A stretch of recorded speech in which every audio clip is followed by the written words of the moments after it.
Docteur Horowitz, merci d'être avec nous et passer ce temps à répondre à nos questions. Est-ce que vous pourriez nous relater la situation de la maladie de Lyme dans le monde? Oui, en fait, c'est une épidémie maintenant qui se répand aux États-Unis, en Europe. Moi, j'habite aux États-Unis, à New York, et le CDC aux États-Unis, ils ont dit qu'il y avait une augmentation de 320% pendant la dernière vingtaine d'années, et 10 fois plus il y a 2 ans. Donc, malheureusement, cette maladie, ça se répand beaucoup. Augmentation des tiques avec les co-infections, simplement la maladie de Lyme, avec une seule piqûre de tique. On peut avoir la maladie de Lyme, les autres souches de Borrelia, anaplasmose, ehrlichiose, babesiose, bartonellose. Arrêtez, ça fait peur. Ça fait peur. Donc, beaucoup de... C'est un fléau.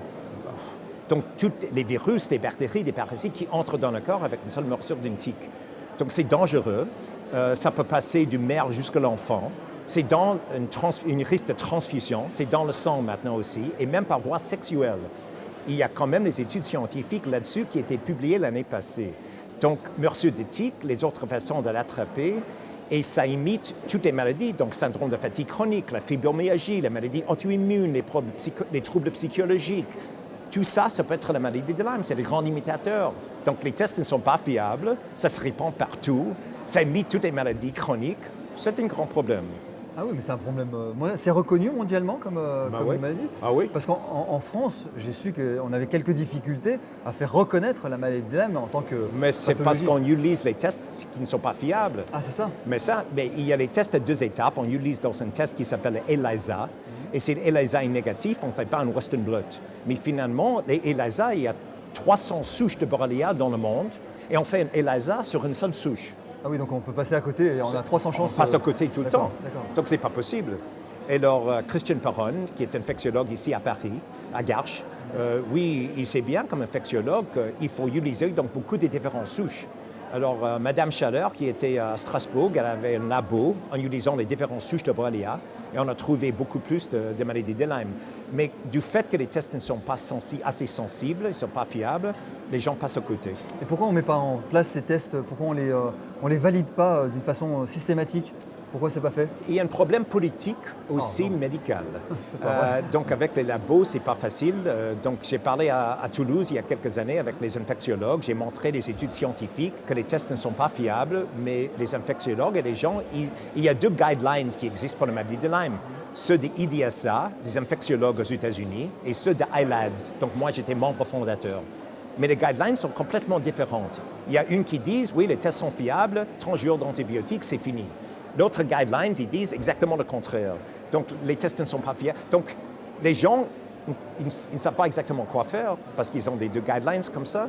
Mais finalement, les tests ne sont pas fiables et ça persiste dans le corps. Et ça cause des maladies auto-immunes, sclérose en plaques. C'est dramatique. C'est vraiment horrible comme maladie. Alors, rassurez-nous, une fois que ça a été identifié, diagnostiqué, il y a un traitement qui fonctionne bien? Oui.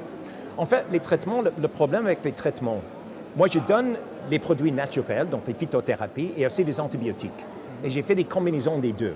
Donc, ça marche. En dessous de 90% des patients améliorent chez moi, quand ils viennent chez moi.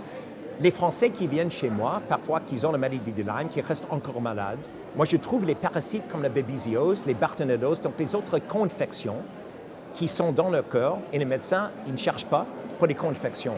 Donc, les métaux lourds, les produits de l'environnement, toutes les choses qui causent l'inflammation dans le corps est responsable pour les symptômes de fatigue, des maux de tête, des douleurs, etc. Justement, vous parlez des métaux lourds.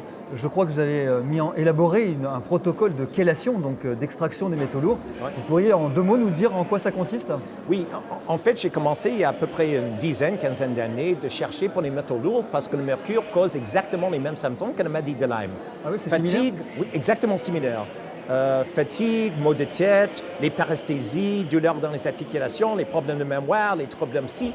Le mercure cause ça et le maladie de Lyme, exactement la même chose. Donc, quand je tire les métaux lourds, j'ai fait les chélations, à peu près 25% des gens, ils vont beaucoup mieux.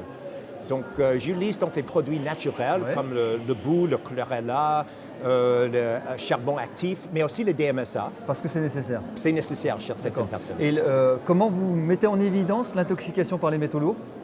Il y a un test de 6 heures en utilisant le DMSA, c'est 30 mg par kilo. Donc ça reste une dose raisonnable? Oui, oui. Parce que ça on le prend simplement une fois. D'accord, une fois. Et donc, on regarde l'urine après 6 heures. 6 heures. pour regarder le taux de métaux lourds dans D'accord. l'urine. Et c'est mercure, cadmium, plomb, Cadmium, aluminium. aluminium, tout ça, oui. D'accord. Il y a combien de Oh, métaux oui, il y a lourds 10 métaux lourds. 10 métaux lourds principaux Oui, oui. connus. D'accord. Quelle est votre actualité? À quelle enquête vous allez vous consacrer? Oui, donc les tests, donc comment ça persiste, les choses naturelles qu'on peut faire, mais aussi les co-infections, mais aussi de faire une liaison avec toute la maladie chronique. Donc, vous allez voir que les infections, les toxines causent une inflammation. Donc, on voit ça avec la maladie de Lyme, chez les autistes, avec la sclérose en plaques, maladie d'Alzheimer. Maintenant, on voit toutes les maladies chroniques, on voit les infections chroniques et les toxines qui causent l'inflammation. Donc, je vais faire les liaisons, je vais montrer aux gens dans la littérature scientifique, ce qui est publié, tout là-dessus, donc en disant, on ne sait pas la maladie de Lyme, qu'est-ce que c'est, on ne sait pas la maladie d'Alzheimer, quoi faire. Mais ce qu'on doit faire, c'est de traiter les infections et d'éliminer les toxines du corps et regarder bien les maladies auto-immunes qui sont causées par les infections et les toxines. Vaste programme.